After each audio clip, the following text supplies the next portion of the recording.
നമസ്കാരം. ന്യൂസിന്റെ എക്സ്ക്ലൂസീവിലേക്ക് സ്വാഗതം. രാത്രി പുറത്തിറങ്ങുന്നവർക്കേറെ ആക്രമണം.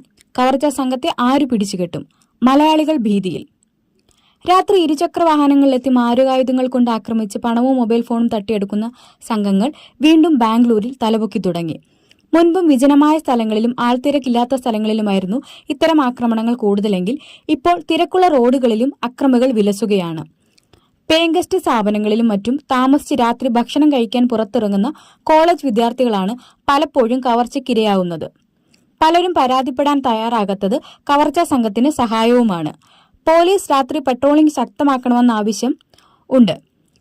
കേങ്കരി, RR Nagar, Jnanabharathi metro station, Shantinagar, HSR layout എന്നിവിടങ്ങളിലെല്ലാം അടുത്തിടെ ഇത്തരം ആക്രമണങ്ങൾ നടന്നു. കവർച്ചാ ശ്രമത്തിനിടെ കൊല്ലാനും സംഘം മടിക്കാറില്ല. 2 വർഷം മുൻപ് മലയാളി യുവാവ് കുത്തേറ്റ് മരിച്ചത് ഇതിനുദാഹരണമാണ്.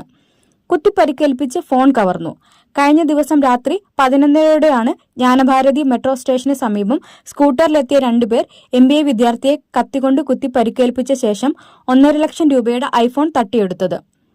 സ്വകാര്യ കോളേജ് 1ാം വർഷ MBA വിദ്യാർത്ഥിയായ കോയമ്പത്തൂർ സ്വദേശി JG നവിനാണ് ആക്രമിക്കപ്പെട്ടത്. ഇടതു കവിളിൽ ആഴത്തിൽ മുറിവേറ്റ് 22 സ്റ്റിച്ചുണ്ട്. പേഗസ്റ്റ് സ്ഥാപനത്തിൽ നിന്നും മെട്രോ സ്റ്റേഷനിലേക്ക് പോയപ്പോൾ അക്രമികൾ പിന്നിൽ സ്കൂട്ടറിലെത്തി ആക്രമിച്ച് ഫോൺ കവരുകയായിരുന്നു.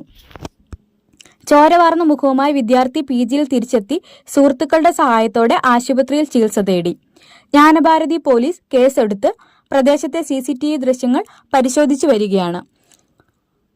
ആക്രമണം പതിവാക്കിയവർ അടുത്തിടെ കേങ്കേരി RR നഗറിന് സമീപം മലയാളി കോളേജ് വിദ്യാർത്ഥികളെ വടിവാൾ വീശി ഭീഷണിപ്പെടുത്തിയിരുന്നു.